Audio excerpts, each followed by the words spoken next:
সময় দেওয়া আছে উপাচার্যকে। আজকে বিকেল 4টের মধ্যে উপাচার্যকে ক্যাম্পাসে আসতে হবে, সশরীরে আসতে হবে। একাধিক দাবি রয়েছে বাম ছাত্র সংগঠনের পড়ুয়াদের। এই মুহূর্তে অরবিন্দ ভবনের সামনে তারা ধর্নায় বসেছেন, একেবারে যাদবপুর বিশ্ববিদ্যালয়। সরাসরি সেখানেই যাবো। আমাদের প্রতিনিধি অয়ন ঘোষাল আমাদের সঙ্গে রয়েছেন। অয়ন, সব মিলে এই মুহূর্তে ছবি কি? উপাচার্যকে সশরীরে আসতে হবে, সময় বেঁধে দিয়েছে বাম ছাত্র সংগঠনের পড়ুয়ারা। তারা ধর্নায় বসেছে। কি বক্তব্য, কি দাবি তাদের? দেখো, বক্তব্যের কিছুটা অংশ ইতিমধ্যেই জি24 দর্শকরা শুনেছেন, দেখেছেন। তার পাশাপাশি এই মুহূর্তে যে ছবি আমরা যাদবপুর বিশ্ববিদ্যালয়ের অরবিন্দ ভবনের নিচে দেখতে পাচ্ছি, সেখানে রাতভর অবস্থান চলছে। বিভিন্ন শিফটে পালা বদল করে করে অবস্থান ধর্ণা চলবে।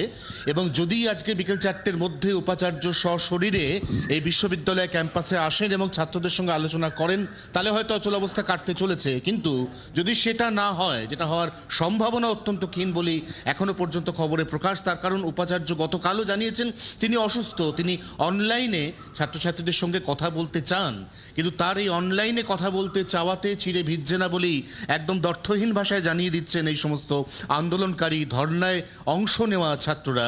আমি কথা বলবো তাদেরই একজনের সাথে। যদি উনি শেষ পর্যন্ত সশরীরে না আসেন, ওনার অসুস্থতার কারণে উনি যদি অনলাইনে আসেন, তাহলে কি আলোচনাটা আদৌ হবে নাকি আলোচনাই করবেন না? আমরা আগেও জানিয়েছি, কালকে প্রেস মিট করেও জানিয়েছি যে ভিসি স্যারকে এখানে উপস্থিত হতে হবে, আমাদের সাথে কথা বলতে হবে, সামনাসামনি কথা বলতে হবে। যদি না হয় আমরা বৃহত্তর আন্দোলনের কথা ভাববো এবং আজকের আমাদের অল ফ্যাকাল্টি আবার জিবি আছে, তারপরে আমাদের ফার্দার স্টেপ কী হবে সেটা আমরা ঠিক করব। এক্ষেত্রে মূল যে দুটো দাবির মধ্যে একটি দাবি আমরা ইতিমধ্যে শুনিয়েছি জি24 ঘন্টার দর্শকদের। আরেকটি অন্যতম গুরুত্বপূর্ণ দাবি হচ্ছে যে শিক্ষামন্ত্রীর বিরুদ্ধে হিট অ্যান্ড রান সেই কেসে মামলা দায়ের করতে হবে এবং সেটাও দায়ের করতে হবে বিশ্ববিদ্যালয় কর্তৃপক্ষকে। বিশ্ববিদ্যালয় কর্তৃপক্ষ শিক্ষামন্ত্রীর বিরুদ্ধে মামলা দায়ের করবেন, এই যে দাবি, এই দাবিটাকে আদৌ নিশ্চয়ই কতটা প্রাসঙ্গিক, মানে মানা হওয়ার সম্ভাবনা তো প্রায় নেই বলেই ওয়াকিবহাল মহল মনে করে।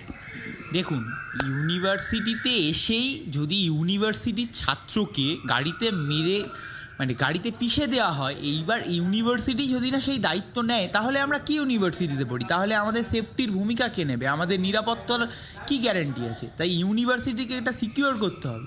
প্রত্যেকটা ছাত্রছাত্রীর নিরাপত্তার দায়িত্ব ইউনিভার্সিটিকে নিতে হবে। দাবি একেবারে পরিষ্কার। আবারও সেই আন্দোলনের ঝাঁজ, চেনা ছবি যাদবপুর বিশ্ববিদ্যালয়ের এই মুহূর্তে যারা ধর্নায় বসেছেন পড়ুয়ারা, এবং তাদের যেটা দাবি যে উপাচার্যকে সশরীরে বিশ্ববিদ্যালয়ে আসতে হবে এবং তার জন্য সময় দেওয়া হয়েছে বিকেল 4টে, না হলে তারা তাদের ধর্না চালিয়ে যাবেন, আন্দোলন তারা চালিয়ে যাবেন।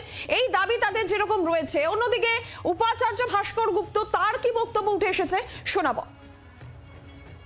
অধিকার তো সবারই আছে, বৃহত্তরটা আমি জানি না, কিন্তু সবাই জানে এবং আপনারাও করেছেন, আপনারা বিশেষ করেছেন, দেখিয়েছেন আমাকে সম্পূর্ণ তো বেড রেস্টে একেবারে নির্দেশ দিয়েছে 10 দিন, সেখানে আমাকে আসতেই হবে।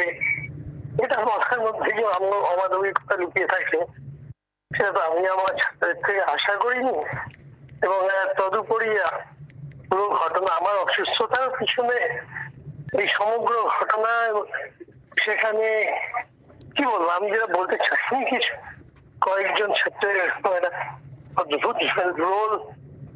আমরা বড়, আমাদের ধৈর্যশীল হতেই হয়। আমি তো তাদেরকে মাফ করে দিয়েছি, কিন্তু তারা তো একবারের জন্য কেউ আমার কাছে ক্ষমা চাইল না, যে সেইভাবে আমার ঠিক মারতে। আর এখন আমার অসুস্থ অবস্থায় তাদের কাছে যেতেই হবে বলছে। দুঃখ পেলাম শুনলে। বাংলার আওয়াজ, বাঙালির আবেগ, জি24 ঘন্টা।